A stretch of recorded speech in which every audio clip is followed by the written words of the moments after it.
Pavlidis é a grande prioridade do mercado do Benfica e parecem estar a ser dados passos importantes rumo à sua contratação. Vamos falar um pouco sobre as novidades do mercado e falar também sobre a história de Gyökeres no Benfica, no qual um antigo funcionário de scouting do Benfica confirmou que as águias acabaram por preferir Kasper Tengstedt ao avançado sueco. Descobre tudo neste vídeo. Eu sou Miguel Alexandre Pereira e este é o 5 Minutos da Benfica.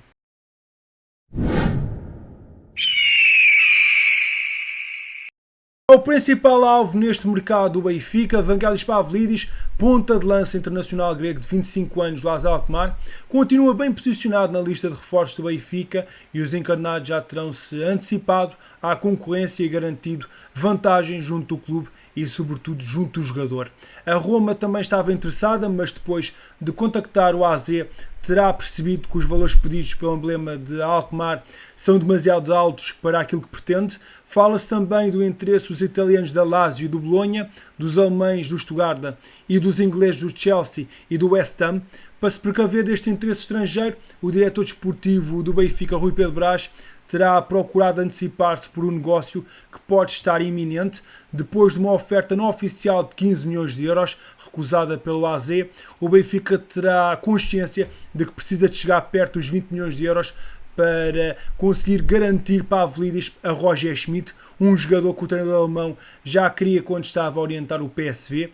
Em 23-24 o avançado fez 33 golos e 6 assistências em 46 jogos, números que acabam por adoçar o interesse encarnado, e depois de muitos golos na Holanda, espera-se que também surjam muitos golos em Portugal.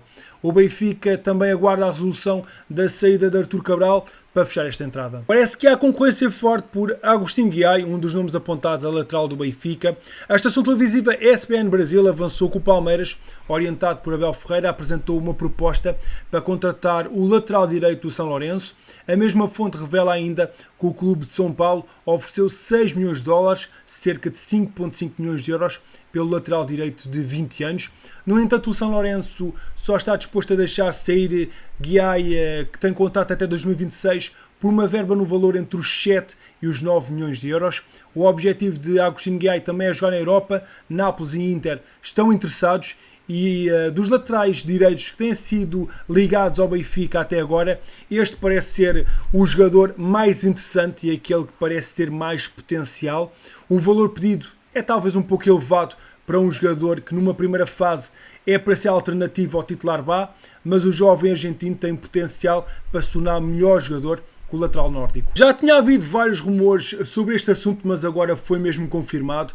Pedro Ferreira chefiou o departamento de scouting do futebol profissional do Benfica nas últimas 5 temporadas, depois de ter estado na prospecção da formação, e recentemente saiu da luz, sendo que está a cumprir os primeiros dias de uma ligação de 3 épocas ao Nottingham Forest, onde vai chefiar o departamento de recrutamento da equipa da Premier League, que é treinada por Nuno Espírito Santo. Numa longa entrevista ao Mais Futebol, Pedro Ferreira confirmou que Viktor Gyökeres, agora no Sporting, esteve na equipa sombra projetada para o Benfica, uma espécie de equipa alternativa com vários jogadores por posição a atacar segundo as necessidades do plantel do Benfica.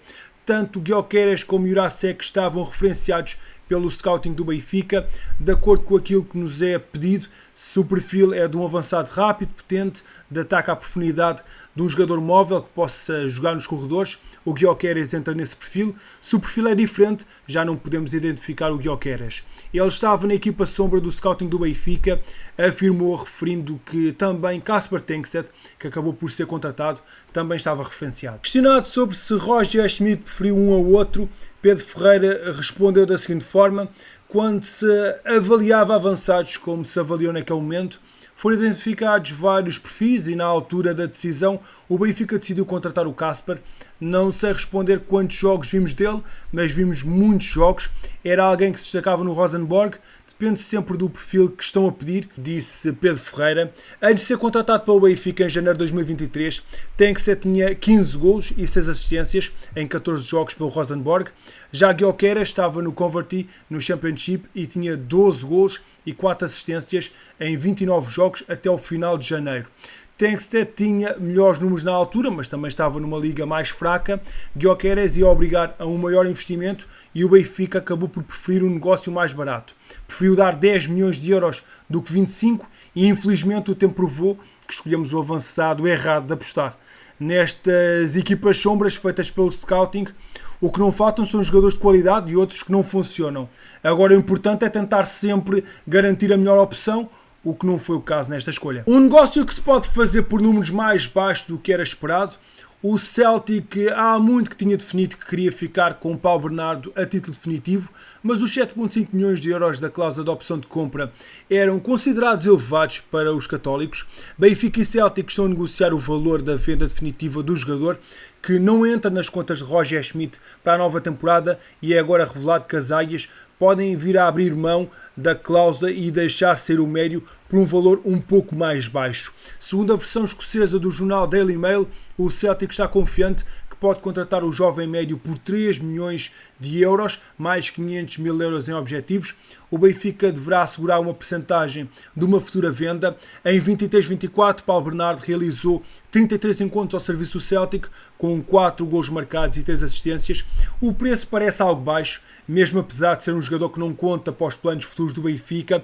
Talvez seja possível aumentar um pouco mais o valor desta transferência. Será interessante ver quais é que vão ser os números oficiais desta saída. Podem ver aí mais alguns milhões extra para o Benfica. O jornal turco Milliyet assegurou que Gedson Fernandes pode abandonar o Besiktas no próximo mercado de verão, dado o interesse de 2 clubes da Arábia Saudita na sua contratação, tendo em vista a próxima temporada. A mesma fonte revela que o Besiktas está disposto a libertar o médio português de 25 anos a troco de 20 milhões de euros. O potencial negócio interessa ao Benfica, que vendeu o passe de Gedson por um valor a rondar os 6 milhões de euros em 2022, mas manteve direitos económicos sobre metade do passe do médio português, ou seja, a fazer fé nos tais 20 milhões de euros, o Benfica iria receber mais 10 milhões de euros. Com contrato até 2027, no emblema de Istambul, Gedson fez 45 jogos em 23-24, com 3 gols marcados e 5 assistências. Mais jogos internacionais para os jogadores do Benfica. O lateral Alexander Baf foi titular na vitória por 2-1 da Dinamarca sobre a Suécia, em encontro disputado em Copenhaga, inserido na preparação para o Campeonato da Europa. O defesa das Águias foi substituído aos 61 minutos. A Dinamarca está inserida no grupo C do Europeu, no qual terá como adversários a Eslovénia, a Inglaterra e a Sérvia. Também no norte da Europa, em Oslo, esteve em ação outro jogador do Benfica, André Schjelderup, o extremo cedido por empréstimo ao Nordsjælland na temporada 23-24, fez o primeiro encontro oficial pela seleção principal da Noruega na vitória sobre o Kosovo por 3-0, entrando aos 90 minutos para o lugar de Haaland. A Noruega não se qualificou para o Europeu e no final deste jogo Schjelderup falou um pouco sobre o Benfica. Foi um sonho assinar por um dos maiores clubes do mundo, infelizmente não correu como pensava, mas estou muito motivado para voltar agora, disse o jovem jogador, finalizando o tema com muita determinação. Vou voltar para jogar no Benfica. Passando agora para as novidades das modalidades, grande exibição no basquete. O Benfica venceu o primeiro jogo da final do Campeonato Nacional de Basquetebol ao derrotar o Porto por 66-89 no Dragão Arena, numa partida em que as Águias estiveram quase sempre na frente do marcador. Os primeiros 20 minutos tiveram um ligeiro ascendente das Águias, que apesar de jogarem fora de casa, conseguiram chegar ao intervalo com uma vantagem de 6 pontos, 35-41. No regresso aos balneários, o equilíbrio que se fez sentir no Dragão Arena deixou de existir e o Benfica partiu para uma grande exibição, alcançando uma vitória robusta por 66-89. Em destaque estiveram Aaron Bossard com 15 pontos e Terrell Carter duplo-duplo de 18 pontos e 10 ressaltos. O segundo jogo da final está agendado para amanhã, a partir das 19 horas, no Dragão Arena. Tivemos vitória também no hóquei. O Benfica voltou a vencer o Oliveirense por 4-2 no terceiro jogo das meias do Campeonato Nacional de Hóquei Patins. As Águias conseguiram a reviravolta na eliminatória e estão agora em vantagem por 2-1. O Benfica foi para o intervalo a vencer com um gol de Carlos Nicoli aos 5 minutos e até seria o argentino a ampliar a vantagem aos 37, sendo que seguiu-se uma reação do conjunto Oliveira das Meias, que conseguiu um empate bastante rápido, rubricado por Facundo Navarro aos 38 e Lucas Martínez aos 42. Numa partida com uma ponta final bastante mexida, o Benfica voltou a colocar-se a vencer com golos de Gonçalo Pinto aos 45 e o 4-2 final apareceu por intermédio de Carlos Nicolia num decisivo hat-trick para as aspirações das Águias. O quarto jogo das meias finais está agendado para o próximo domingo em Oliveira das Meias e caso o Benfica não consiga resolver a eliminatória aí, há espaço para uma negra na Luz no próximo dia 13 de junho. Amigo, muito obrigado por teres ficado até ao fim do vídeo. Não te esqueças de deixar na caixa de comentários a tua opinião. O que é que tu achas de toda esta história de que o Benfica andou a observar Gyökeres e acabou por preferir contratar Kasper Tengstedt? Achas que Pavlidis é mesmo o jogador certo para o ataque do Benfica?